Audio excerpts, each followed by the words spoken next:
अऊज़ुबिल्लाहि मिनश्शैतानिर्रजीम बिस्मिल्लाहिर्रहमानिर्रहीम अस्सलामु अलैकुम वरहमतुल्लाहि वबरकातुहू। तमाम आलम इंसानियत को सलामती का पैगाम।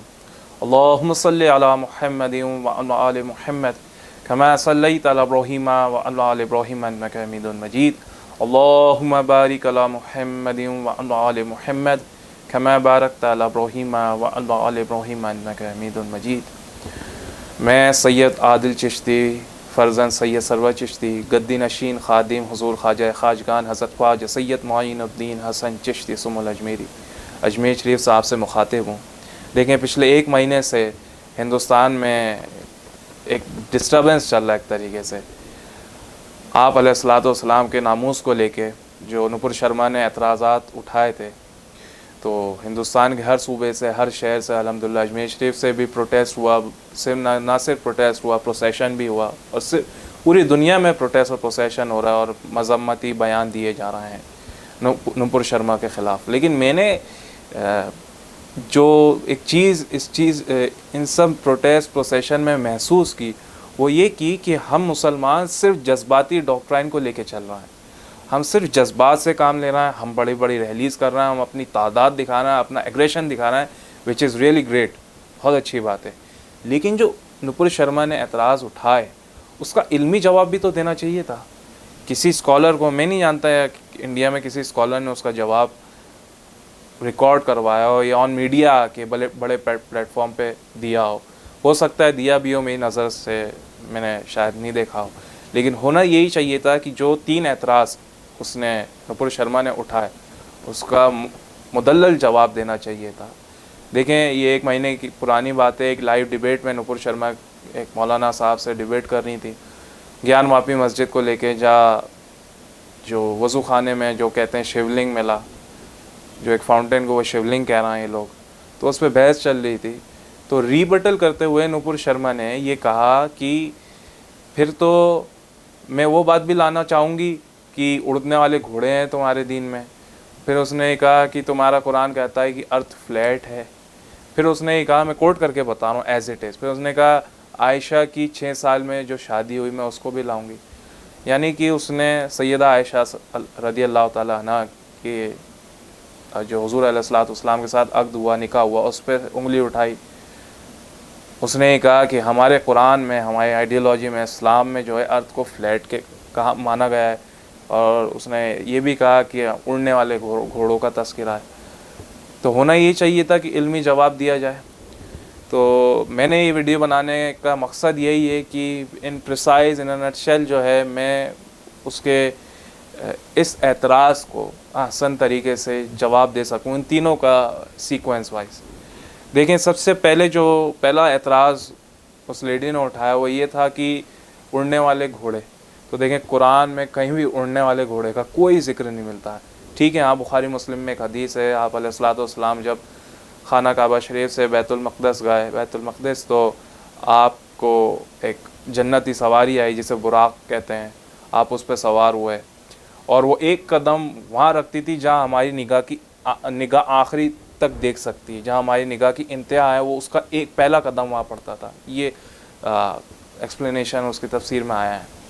बहरहाल, तो नुपुर शर्मा ने कहा कि इसको कैसे माना जाए, ये सब चीज़ें कैसे एग्जिस्ट कर सकती हैं।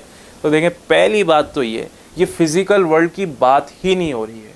ये उस वर्ल्ड की बात हो रही है जो, इसकी पहला क्राइटेरिया है कि इंसान अल्लाह पर, ईश्वर पर, जिसे भी आप कह लें, याहवे या गॉड, उस पर ईमान रखता हो। क्योंकि अल्लाह के यहाँ तो कोई पॉसिबल और इम्पॉसिबल वाला कंसेप्ट है ही नहीं। उन्होंने कहा ये कैसे पॉसिबल है।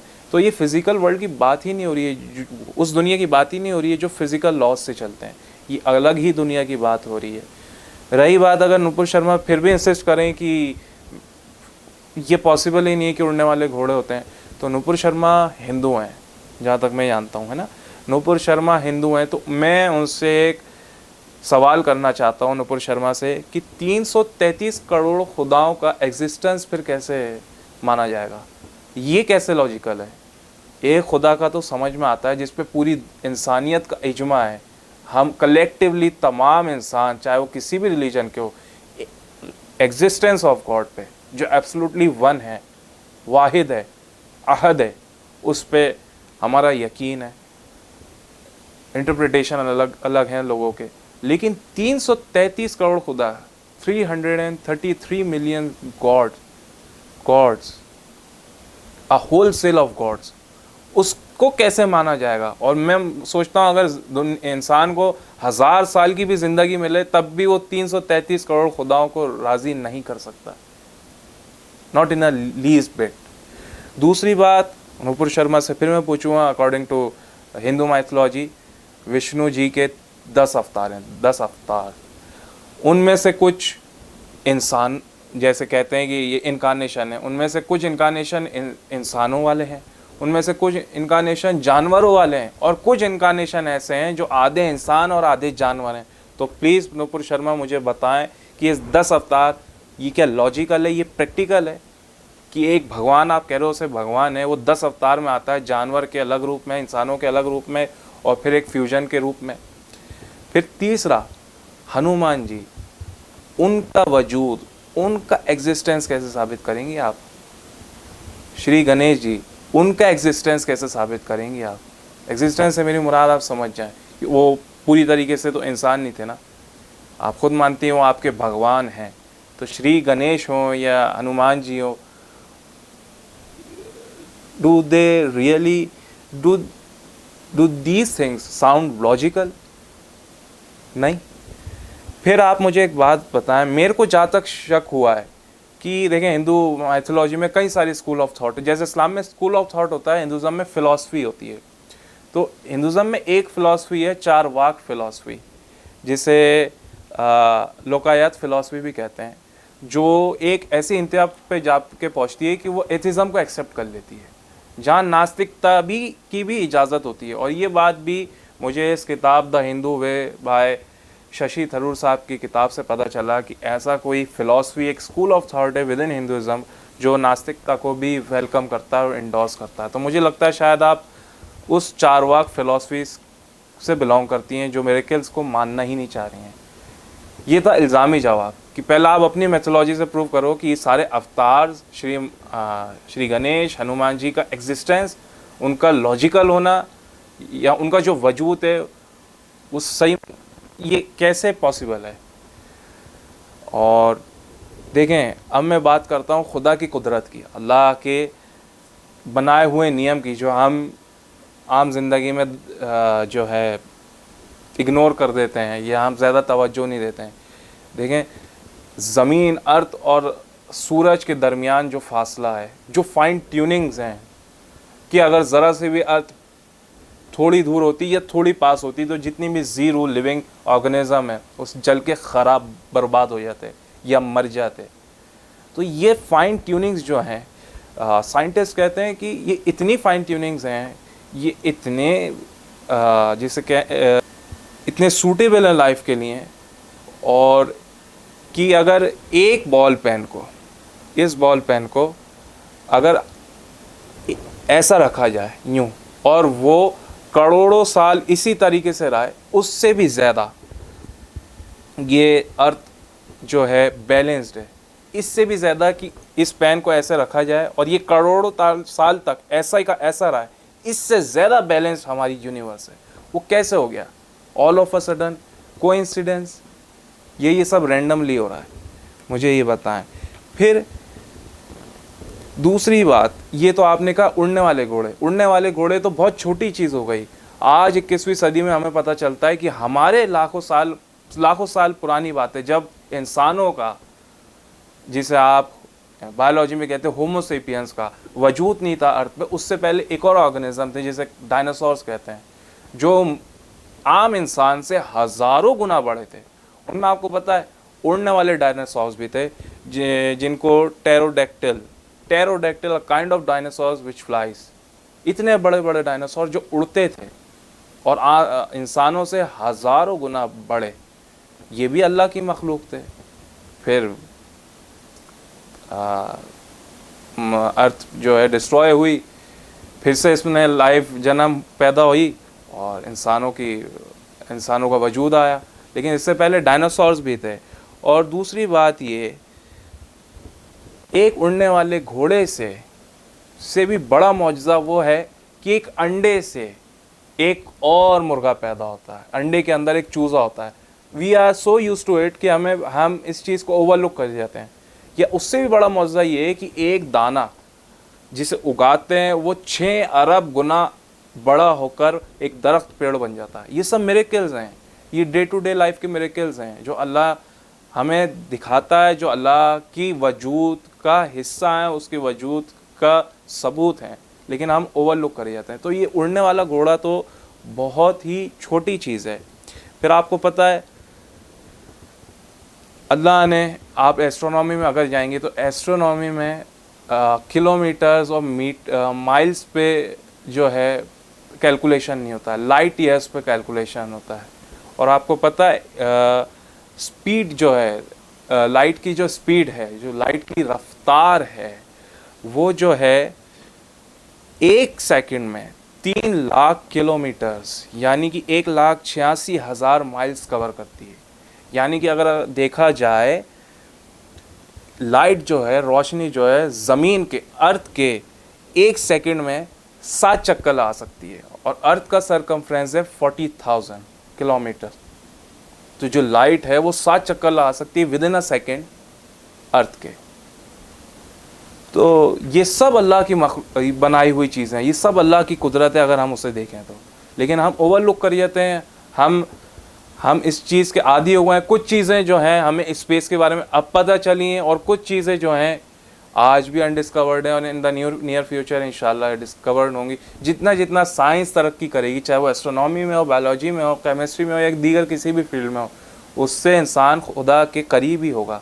तो उड़ने वाला घोड़ा, क्या अल्लाह के लिए ये चीज़ कोई मुश्किल है कि वो एक ऐसी सवारी बना दे, जिसकी ऐसा घोड़ा बना दे जिसके पर उड़ सकता हो, जब वो इतनी सारी चीज़ें, बड़ी चीज़ें कर सकता है बिना थकान के। तो उड़ने वाला घोड़ा तो बहुत छोटी बात हो गई। तो ये आपके पहले एतराज़ का जवाब कि अगर आप जो है उड़ने वाले घोड़े की बात करेंगी तो हम आप पे मिरेकल्स पे, उड़ने वाले घोड़े पे डिबेट नहीं करेंगे, हम कंसेप्ट ऑफ गॉड पे और एग्जिस्टेंस ऑफ गॉड पे डिबेट करेंगे। अगर आप एग्जिस्टेंस ऑफ गॉड को मानती हैं कि गॉड इज़ ऑल पावरफुल, तो फिर वो कुछ भी कर सकता है। और उसके लिए जो रिप्रेजेंटेटिव ऑफ गॉड अर्थ पे, यानी कि messenger, prophet Muhammad peace be upon him. देखें, दूसरा जो आपने कहा कि अर्थ फ्लैट है, और आपने जो है सूरह 88 चैप्टर 88 वर्स 20 का जिक्र किया। आपने बोला 88 करके आपने वहाँ पे ये बोला। तो मैं बता दूँ, वो सूरह जो है, वो चैप्टर जो है 88, उसकी शुरुआत वर्स 17 से होती है इस मौजू पे, अफ़ला यंज़ुरून, औज़ु बिल्लाहि मिनश शैतानिर रजीम, बिस्मिल्लाहिर रहमानिर रहीम, अफ़ला यंज़ुरून इलल इब्ली कैफ़ खुलिक़त। क्या ये ऊँटों को नहीं देखते हैं कि वो किस तरह पैदा किए गए? व इलस समाई कैफ़ रुफ़िअत, और आसमानों को नहीं देखा कि वो किस तरह ऊँचा किए गए, किस तरीके से इरेक्ट किए गए। व इलल जिबाली कैफ़ नुसिबत, और पहाड़ों की तरफ नहीं देखा कि किस तरह गाड़ दिए गए हैं, किस तरीके से रख दिए गए हैं, किस तरीके से इस्टेब्लिश कर दिए गए हैं ज़मीन पे। व इलल अर्दी कैफ़ सुतिहत, और इन्होंने ज़मीन को नहीं देखा कि हमने उसे कैसा बिछोना बनाया है। And at the earth how it is spread out. अब देखें, कुरान जो है वो लिटरेचर की ज़बान में बात करता है। यहाँ पे जब बात आई कि look at the earth how it is spread out, कैसे फैला दी गई, कैसा बिछोना बना दी गई, इसका हरगिज़ मतलब ये नहीं है कि अर्थ फ्लैट है। आपके इल्म में एक बात लाना चाहता हूँ कि पहला इंसान जिसने अर्थ का सरकमफ्रेंस लिया वो एक मुसलमान अल-बेरूनी थे, जो ईरान के बहुत बड़े हिस्टोरियन भी थे और बायोलॉजिस्ट भी थे, पॉलीमैथ भी थे, मैथमेटिशियन भी थे, और बहुत सारी फील्ड्स में उन्होंने महारत हासिल कर रखी थी। आज से तकरीबन 1000 साल पहले उन्होंने जो है सरकमफ्रेंस ऑफ अर्थ निकाला था, जो कि कुछ उनको 38,000 किलोमीटर मिला था। और आज 21वीं सदी में आज हम बताते हैं कि 40,000 किलोमीटर से बड़े बड़े यंत्र और बड़े बड़े साइंटिफिक, जो भी आप कह लें, टेक्नोलॉजीज़ के ज़रिए हम आज बता पा रहे हैं कि 40,000 किलोमीटर सरकमफ्रेंस अर्थ का है। और उस ज़माने में 1000 साल पहले उस शख्स ने बता दिया था कि सम अराउंड 38,000 किलोमीटर्स है अर्थ का सर्कमफ्रेंस। वो जो है उस वक्त के खलीफा अब्बासी खलीफा ने उन्हें अवार्ड भी दिया। होना तो ये चाहिए था, अब्बासी खलीफा को ये कहना चाहिए था कि कुरान तो कहता है कि ज़मीन जो है फ्लैट है, अर्थ फ्लैट है, तूने ये कौन सी नई बात निकाली, उसको तो सूली पे चढ़ा देना चाहिए था। लेकिन ऐसा नहीं हुआ। और याद रखें, खलीफा उस वक्त हिंदुस्तान का, पाकिस्तान का नहीं था, अरब का था। अरबी जानता था, कुरान और हदीस से वाकिफ़ था, और वो सब जानने के बाद भी उसने उसको अवार्ड किया। मुस्लिम हिस्ट्री में आप देख लें, इस्टेब्लिश साइंस के ख़िलाफ़ किसी मुसलमान ने कोई बात नहीं की। कुरान इस्टेब्लिश साइंस के ख़िलाफ़ नहीं है, कुरान इस्टेब्लिश साइंस के साथ खड़ा हुआ है। हाँ, अनलाइक थ्योरीज़ और जिसे आप कह रहे हैं थ्योरी हुई, या जो चीज़ अभी तक इस्टेब्लिश नहीं हुई है, या जो लॉ नहीं बने, या एक अभी तक थ्योरी है, उस पर वो तो आज भी इंसानों के दरमियान इख्तलाफ में है। कुरान जो है वो इस्टेब्लिश साइंस के साथ खड़ा हुआ है। और देखें, जब कुरान बात करता है ज़मीन बिछोने की तरह हमने फैला दी गई है, तो कुरान जो है आम इंसान की ऑब्जर्वेशन के हिसाब से बात करता है। मैं और आप जब ज़मीन को देखते हैं तो नेचुरल है, वो फैली हुई होती है, कितने किलोमीटर्स तक हम देखते हैं तो फैली हुई होती है। अब इतने बड़े सरकमफ्रेंस में जो 40,000 किलोमीटर्स का सरकमफ्रेंस है, उसमें अगर एक लाइन भी खींचेंगे तो वो स्ट्रेट नज़र आएगी। तो किलोमीटर्स तक स्ट्रेट जो नज़र आता है, तो अल्लाह ने उस चीज़ का जिक्र किया है कि किस तरीके से हमने ज़मीन को फैला दिया है। यानी कि सूटेबिलिटी की बात हो रही है, ज़मीन के स्टेबिलिटी की बात हो रही है कि किस तरीके से हमने उसे स्टेबल बनाया है और इंसानों के लिए चलने लायक बनाया है, खुशगवार बनाया है उसे। इसका हरगिज़ मतलब ये नहीं है कि अर्थ फ्लैट है। और देखें, ये लिटरेचर वाली बात कि कुरान लिटरेचर की ज़बान में बात करता है, ये दुनिया में हर जगह, आज दुनिया के हर अखबार में, जो भी इंग्लिश अखबार हैं, दुनिया की किसी भी बुक में जो इंग्लिश बुक है, उसमें जब भी कोई बात होती है सुबह और रात की, तो लिखते हैं सनसेट और सनराइज़। फिर खुद ही बताते हैं नीदर सन राइजेस नॉ सेट्स। तो ये जब हम मैं से पूछ सकता हूँ कि जब सूरज जब तुलू ही नहीं होता तो गुरूब कैसे हो जाएगा, तो ये आप कहोगे कि लिटरेचर की ज़बान है। तो मैं भी यही कहता हूँ कि रुको ज़रा, सब्र करो, ये लिटरेचर की ज़बान, यही कुरान की भी ज़बान लिटरेचर की ज़बान। देखें, Quran is a book of science, SIGNS, science. तो इसमें जो है साइंटिफिक फैक्ट्स भी कुरान ने बयान किए हैं, लेकिन साइंटिफिक फैक्ट्स जो हैं वो साइंस की लैंग्वेज में बयान नहीं किए। अलबत्ता जो साइंटिफिक फैक्ट्स जो बयान किए हैं वो आम इंसान की ऑब्जर्वेशन के हिसाब से बयान किए, लिटरेचर की ज़बान में बयान किए। इस चीज़ को समझें। कुरान को तोड़ मोड़ के पेश करना, आउट ऑफ द कॉन्टेक्स्ट बात करना, चेरी पिकिंग करना, ये शुरुआत से नॉन मुस्लिम्स का तरीका रहा है इस्लाम और कुरान को अटैक करने का। तो इस चीज़ से बाज आ जाए। तीसरा आपने जो कहा सैयदा आयशा रदी अल्लाह ताला अन्हा की शादी का, क्या ये जो शादी है, देखें सैयदा आयशा रदी अल्लाह ताला अन्हा की उम्र जो उलमा ने लिखी है वो 19 साल लिखी है, और आप अलैहिस्सलाम की उम्र उस वक्त 50 साल थी। तो इस तरीके की एज डिफरेंस की शादी तो आज भी, आज के ज़माने में भी ढेरों मसाले हैं। और आपके जो आइडल हैं, जो हॉलीवुड स्टार्स हैं या बॉलीवुड स्टार्स हैं, उनमें तो बहुत सारे बेशुमार ऐसे एग्जाम्पल्स मिलेंगे जहाँ मर्द की इतनी उम्र है और औरत की इतनी कम उम्र है। और सिर्फ फिर यही बात आप ये शादी पे क्यों टारगेट करते हैं? आप कभी वेस्टर्न कंसेप्ट ऑफ रिलेशनशिप पे क्यों बात नहीं करते हैं? वहाँ आप बात क्यों नहीं करते हैं लिव इन रिलेशनशिप जैसी इविल वहाँ पे हमारी सोसाइटी में पनप रहा है। और सेम सेक्स मैरिज जो है, गे और लेस्बियनिज़म, ये सब है, वजूद में है, इस पे कभी कंडेम क्यों नहीं करते हैं? और सबसे बड़ी बात तो ये कि जब मियाँ और बीवी दोनों की रज़ामंदी से शादी होती है तो तीसरे को तकलीफ़ क्यों हो रही है? सैयदा आयशा रदियल्लाहु ताला अन्हा हुज़ूर अलैहिस्सलाम की, prophet Muhammad peace be upon him की दूसरी सबसे लाडली तरीन बीवी हैं। और prophet Muhammad peace be upon him ने जितनी भी शादियाँ करी, या तो वो बेवाओं से करी या तलाक शुदाओं से करी, किसी कुंवारी से नहीं की सिवाय सैयदा आयशा रदियल्लाहु ताला अन्हा के। और आपको पता है सैयदा आयशा का ये स्टेटस है इस्लाम में कि वो मोमिनों की माँ हैं। कुरान में सूरह अज़ाब में साफ आया है कि नबी जो हैं मुसलमानों की नफ्स उनकी जानों से ज़्यादा बढ़ के हैं, और नबी की बीवियां जो हैं वो उम्मत की माएँ हैं। तो आखिरी ता क़यामत तक जितने भी मुसलमान आएंगे उनकी भी माएँ सैयदा आयशा रदी अल्लाह ताला अन्हा है। और फिर सैयदा आयशा जो हैं वो उस्ताद भी रही हैं। 47 years prophet Muhammad peace be upon him के डेथ के बाद 47 ईयर्स तक ज़िंदा रहीं, मुस्लिम्स को एजुकेट करती थी। Prophet Muhammad peace be upon him की आइली ज़िंदगी, पर्सनल ज़िंदगी को बयान करने वाली, ट्रांसमिट करने वाली हमारे तक सैयदा आयशा रदी अल्लाह ताला अन्हा है। फिर उस दौर में भी मुशरिकीन थे, जूस एंड क्रिश्चियंस थे, पेगन्स थे, अनबिलीवर्स थे। अगर ये इमोरल शादी होती, अगर ये सोसाइटी इसे एक्सेप्ट नहीं करती इस शादी को, तो उन लोगों को भी तो सवाल उठाना चाहिए था। लेकिन कोई भी ऐसा टेक्स्ट नहीं मिलता, कोई भी ऐसा एविडेंस नहीं मिलता कि कभी उन्होंने सवाल उठाया, उंगली उठाया। उससे ये साफ पता चलता है कि that was the norm of the day. उस ज़माने का ये कल्चर था, ये ट्रेडिशन था। इसे ऐसे इविल तरीके से टैबू नहीं दिखाया जाता था। एंड आज भी इस तारीख तक भी 2022 तक भी इसे टैबू नहीं किया जा सकता और ना ही देखा जाता है।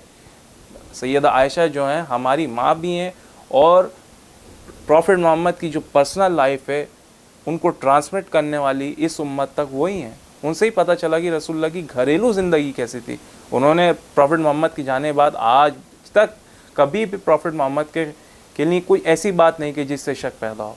तो देखें, जब भी इस्लाम का या कुरान का पे आप उंगली उठाएं तो पहले अपना मुताला दुरुस्त करें। आप पहले कुरान और सुन्नत को पढ़ें। जिस तरीके से मेरी पिछली 2 वीडियोस थी सिमिलैरिटीज़ पे और जिहाद, भगवत गीता और बाइबल में, तो मैंने भगवत गीता को पढ़ा, मैंने बाइबल को पढ़ा है।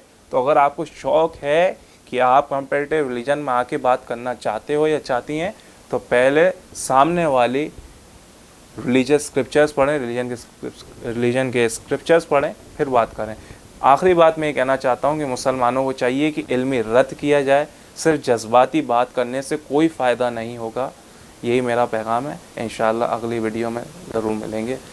अस्सलामु अलैकुम रहमतुल्लाहि व बरकातहू।